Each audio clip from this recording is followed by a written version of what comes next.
What's up, world? It's me, Nez. Welcome to Nez Telly. So, guys, where we sit down, we talk about book all the time, guys. So, first of all, if it's your first time, right, welcome to Nez Telly, and we have a new book 2 times every week. So, every Monday and every Friday. Trust me, if you come here, you're gonna have a new upload talking about different things. And this month, we're traveling through Africa. So we've gone to Congo, we've gone to Sudan, we've gone to northern part of Nigeria, and we've gone to Cameroon. And then now we are going to Kenya. I'm reading a beautiful book called One Day I'll Write About This Place by Binyavanga Wainaina. Okay, so I got the name, that's good. So this book is wonderful. I like this man. I was a little sad this morning when I found out. I was trying to do research on the man that's the writer himself, and I found out that he's dead. He died late 2019. That's sad, but you know, he did talk about diabetes running in his family, so I'm wondering if that's what killed him. He was born in 1971. It's actually a memoir. It's about his life. So writing about this place, writing about himself, how growing up, he has a very interesting way of thinking, and the interesting way that he has of thinking is what affected the way that he writes. His method of writing I'm not used to. I don't know, I'm not sure why, but I just like I struggled a bit in the first chapter because it was very poetic. Now, I don't know if any of you haven't seen my video where I talked about growing up African in Australia. I'm going to put the link here so that you can see it, where I talked about how I don't plan to ever listen to poetry on audio over my headphones again. If I'm going to listen to poetry, I'll put it somewhere so it's not inside my head, right? Or I'll just sit down and read it. You know, so his books are poetic. So like for the first 1 chapter, I was like, hey, this man should not come and say something now that'll make me start crying or getting upset. But you know, at first I was worried, but by the time I got chapter 2, I was like, okay, I like this. Honestly, at chapter 3, I was in love. I was in love with the way, with the method of writing. I never read anything like that. He writes in the rawest form. I don't know if that makes any sense. I mean, we all know life is messy, right? But a lot of autobiographies that you hear or you read, they try to make it as neat, like novel-like, romantic, pretty, you know, just put it there where it's pretty and it's good. That's not what this man was going for. This man wrote it as it is. He just wrote it like that. So basically, it's like his life from 1971 when he was born. He was like a single thread like that. Then the whole of Kenya. Yes, like the whole thing happened with Kenya and all that. And you know, the major thing that seemed to be the focus was his tribe. He's from a particular tribe. Like I keep saying to tomorrow now, the more I read about things happening in Africa, you realize that the tribe is one of the major things that is easy to cause major wars in the country, in most of Africa. Actually, it has more to do with tribe. Some people feel that they're better than others, and you know, and all that. So it makes me sad because we quickly need to get to a point where we see each other as people. Forget all this one about tribe and not tribe. Like, let's not kill ourselves. Let's not destroy beautiful places with wonderful potentials because of tribe. Tribe is not as important as a lot of us might think it is. The importance of tribe is what brings variety. We'll gather each other's strength, gather each other's knowledge. That's what it should be. That's what I think anyway. So a lot of his focus was on tribe, but he had a very interesting life. He went to school. He talked about how the government, like he talked about school. He talked about how the government affected the school system. First of all, let me talk about Kenya on the map. Again, I looked at the map.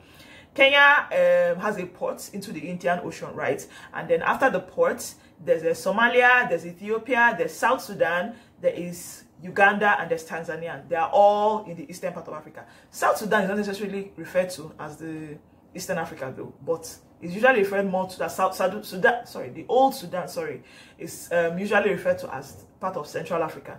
But whatever the case, and that he mentioned that I really liked was that he talked about the effect of the war in Rwanda. Rwanda, I think, is after Uganda. That's coming from Kenya. Sorry, it's after Rwanda. So like you pass through Rwanda and you get, you pass through Kenya and you get to Rwanda.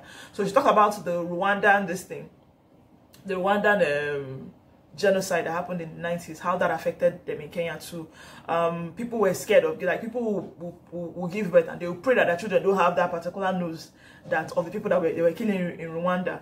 So it was just very interesting. Then from their independence in 1963, okay, first of all, Kenya's like, I tried to do a bit of brief history on Kenya, the modern Kenya that we know now, and I realized that it's very complicated. It's multifaceted, which makes it very amazing. That means I can't read it in a hurry. You have to spend like maybe 1 month sitting down and studying what exactly is happening there. I can't wait. Like, Kenyans out here, if any of you watch this thing, please, like, you know, get back at me. Let me know what you guys are about, because there are a lot of things I'm like, wow, okay, so when did this happen? When did that happen? And that might also explain why it wasn't very easy for me to just get what Kenya was about, as in the whole the whole frame of Kenya just by reading this book. But honestly, I like this book. I liked everything about him. He's somebody I think that if I knew him personally, I would have been very upset with him a lot of times, because he was just a very somehow person. He didn't used to take school seriously. Like, I think he entered a secondary school, then one day he just got up and left school. And his mother, as he traveled back to his house, that's boarding school, right? He traveled back to his house, and his mother came home and saw him lying down on the bed and sleeping. And, you know, so like he was somebody that he used to just, he had some interesting struggles. He just didn't used to stress himself to do a lot of things with books.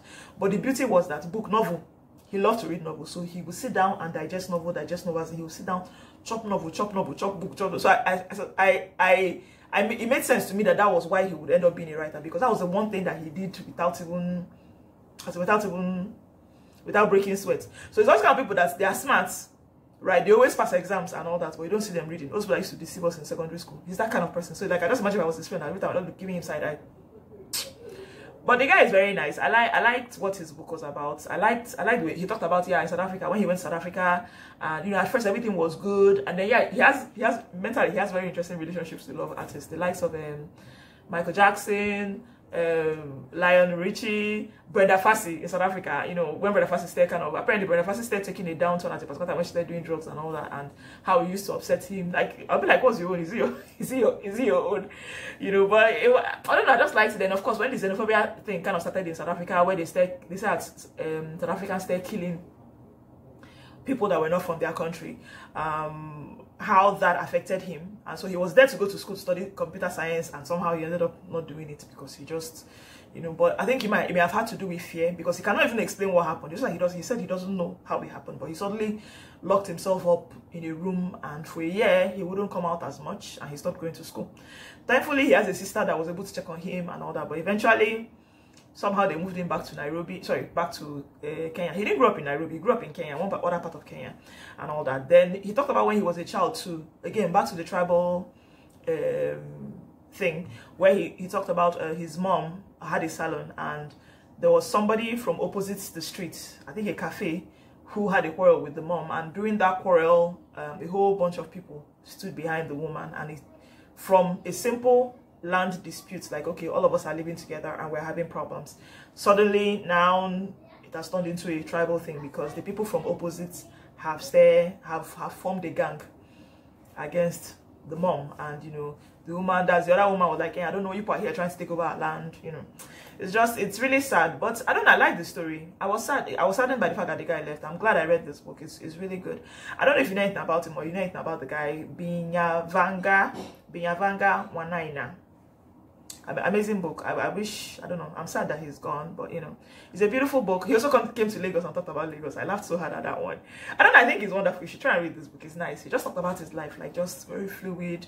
This one happened, and this happened, and while this was happening, that was happening. I don't know, me, I like this book. Anyway, welcome to the wonderful Monday, the 3rd week of July. We have 3 more books to go before we are done with our Around Africa reading. So if you like this video, please shoot me a like, subscribe to the channel if you haven't already, and please ring the bell so that you get a notification anytime a new content shows up. Why am I laughing? I don't even know that. Anyway, I'm open for suggestions. If you have any other author that you would like me to read, and it's a book that it will be easy for us to find, please let me know and we can find it. So if you want to read this book, it's available on Scribd. I read the audio on Scribd. It's available on Scribd, both the audio and the ebook, and then you can buy the physical book from Amazon if you're interested. I didn't see any of the authors in any of the book shops here in Nigeria, but that doesn't mean it's not there. I just haven't checked. So you can just check and see. The name of the book is One Day I'll Write About This. I think it's really fun. It's an interesting way of getting great insight into Kenya. Thank you so much for watching. Bye bye now.